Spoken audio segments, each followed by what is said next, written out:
100 રૂપિયા મળી જાય તો મજા આવી જાય, 100 રૂપિયા મળી જાય તો મજા આવી જાય, અને મને 100 રૂપિયા મળી જાય અને મને જે મજા આવે છે એની મજા 100 રૂપિયાની નથી, પણ મારા મને વાત મૂકી દીધી ને એનો આનંદ છે.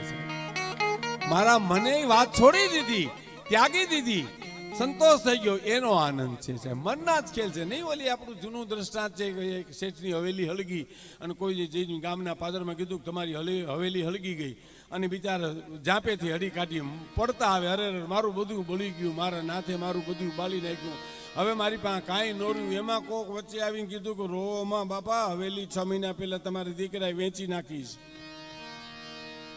તા તો મોજમાં આવી ગયો, એમ વેચી નાખી, હાવ હાચું ગયો તો ગાતો તોય બિચારાનું હળગી ગયું. કા લીંબડ જ આપણા કાનજીભાઈ કહેતા, દિલીપભાઈ કાનજીપુટા બારોટ કહેતા, કાનજીભાઈ ની હલક જ એવી હતી. વિધેલા વિદાય અણવિદા વનવા ફરે, તારું જંતર વગાડ મારા જીવતા આત્મો ઠરે, મેલી મેલા ભોગવે મેલી મેલા ખાય, જેને ભેળે મેલડી એના તાળી દર બધા જાય. અદ્ભુત સાહેબ, અદ્ભુત અદ્ભુત.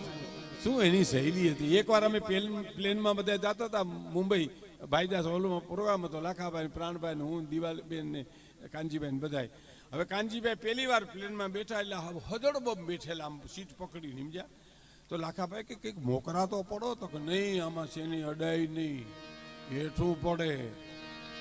પણ એમાં લાકડાનું નથી કાનજીભાઈ, હેઠું પડે એવું લાકડાનું નથી. તો કે નહીં અડાઈ નહીં, મને તમે એમ કરો માં. ત્યાં ઓલી એરોસ્ટેસ આવી, તો કે બેન ગગી મારે તો અપવા છે.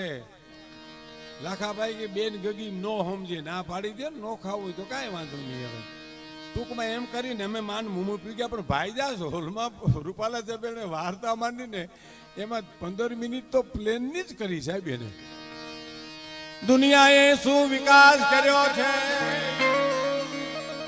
11 વાગે રાજકોટ, 12 વાગે મુંબઈ, જાણે આકાશી મગરવ્યાણી, લાલ લીલા પીળા બસોલિયા મહિના જન્મવા.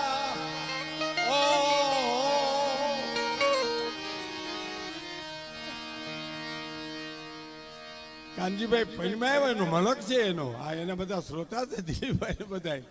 કાનજીભાઈ તો કાનજીભાઈ હતા સાહેબ. હા, એની મોજની સાહેબ, એની મસ્તીની એક વાત કરું.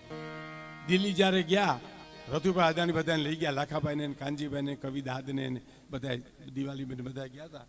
એમાં બીજે દી એક દી પ્રોગ્રામ રાખ્યો દિલ્હીમાં, બીજે દી પ્રોગ્રામમાં રાષ્ટ્રપતિ આવવાના હતા અને કાનજીભાઈ રોકાય એમ હતા નહીં. સાંભળજો એની ખુમારી, સાંભળજો એ વાર્તાકારની.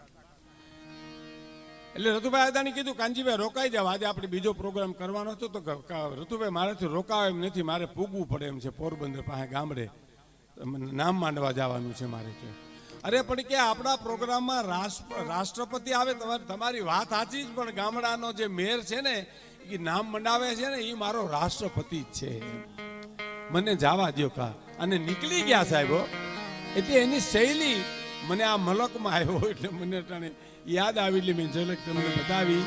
મનના મંદિરિયામાં કરી દેખો, મનના મંદિરિયામાં કરી દેખો.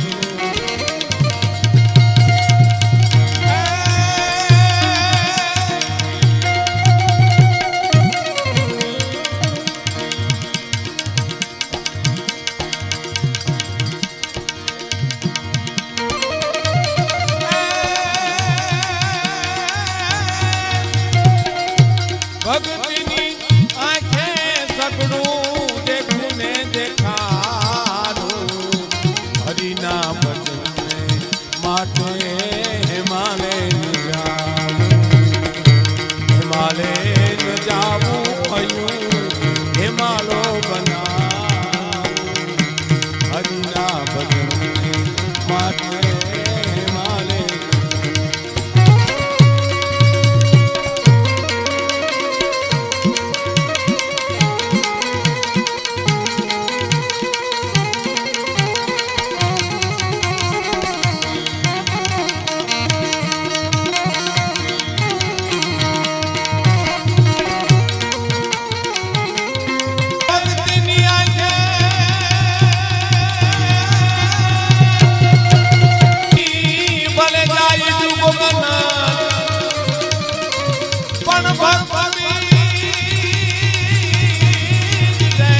ભક્ત બીજ પલટે નહીં અને ભલે જાય જુગવન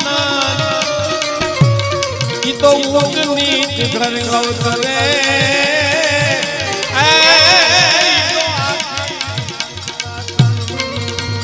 ઊંચ નીચ કરે અવતરે ઈ તો આખી સંતના સંત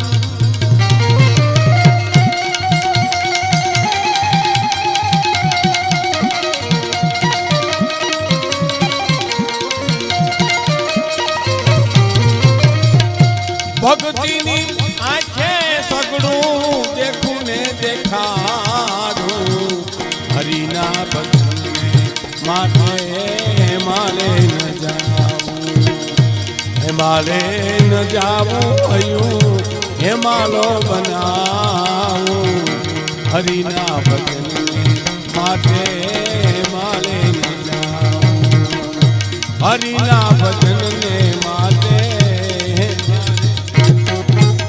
તો સત્યનારાયણની કથા આપણે તો નાની એવી સપ્તાહ કરી એવી કરે પણ અમે નાના હતા અને મારી ઉંમરના છે એ બધાને ખબર છે લાઇટું નહોતી સત્યનારાયણની કથા એવી સાહેબ ગામડામાં કરે અને કઠિયારો ને એ બધી વાર્તાઓ આવે પ્રસાદ સારું થઈને બધાય આવે સાહેબ લાઇટ તો હોય નહીં અને એમાંય કડ્યું ત્રાહી કરી પગ ઉપર પગ ચડાવીને એ અમારે ત્યાં એક ભાઈ કથામાં ગયા ને આમ હરી હરી જાણે ઢોર હાંકતો હોય એમ હવે એમાં લાઇટું નમરે અને શીરો ને શેરડીની ગંડેરી માંડવીના બી ને હવે એમ બધું પડિયામાં ભેરું આવે તો હવે આમાં શીરો ને ગંડેરી શેરડીની બે મોઢામાં હોયા જાય એમાં હું બારું કાઢું હું અંદર જવા દેવું એમ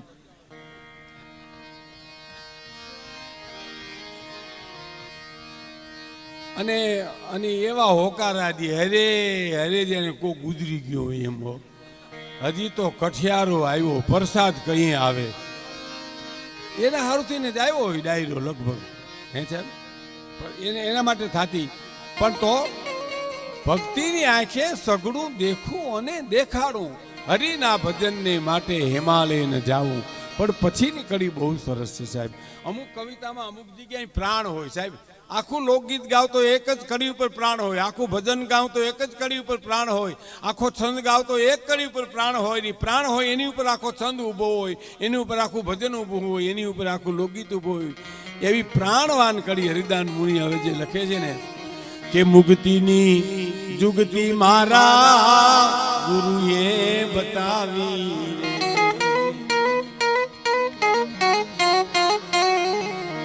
મુક્તિની જુગતી મારા સદગુરુએ બતાવી મુક્તિની જુગતી મારા ગુરુ મને તમે રસ્તો બતાવી લે લખવું ને લખી લ્યો ગુરુ શું કે અહીંથી આમ સીધા જાઓ એટલે ઈશ્વરી આવશે અહીંથી આમ જાઓ એટલે અમરેલી આવશે ત્યાંથી આમ જાઓ એટલે બગહરા આવશે ત્યાંથી આમ જાઓ એટલે તમારે જે ચલાળા આવશે ગુરુ રસ્તો બતાવી દે જાવું તો આપણે જોયું સાહેબ આપણે વાંધો હું ગુરુ સામે પડે છે બધું ગુરુ કરી દઈએ એમ અમે કાંઈ ન કરીએ એમ ન હાલે સાહેબ આપ મુવાવીને સ્વર્ગ ન જવાય કોઈ દિવસ મુક્તિની જુક્તિ મારા ગુરુએ એક યુવાને જે કૃષ્ણમૂર્તિને પ્રશ્ન કર્યો હતો મોટા ફિલોસોફર જે કૃષ્ણમૂર્તિઓ એને યુવાને પ્રશ્ન કર્યો હતો કે મારે મુક્તિ મેળવવી છે કોઈ રસ્તો બતાવશો જે કૃષ્ણમૂર્તિ શું કીધું ખબર તમને કોણે બાંધ્યા છે જાણી લ્યો પછી આવો એટલે હું તમને રસ્તો બતાવું એમ તમને કોણે બાંધ્યા છે એ જાણી લ્યો પછી હું તમને રસ્તો બતાવું તું જ બંધાણો છો ભલા માણા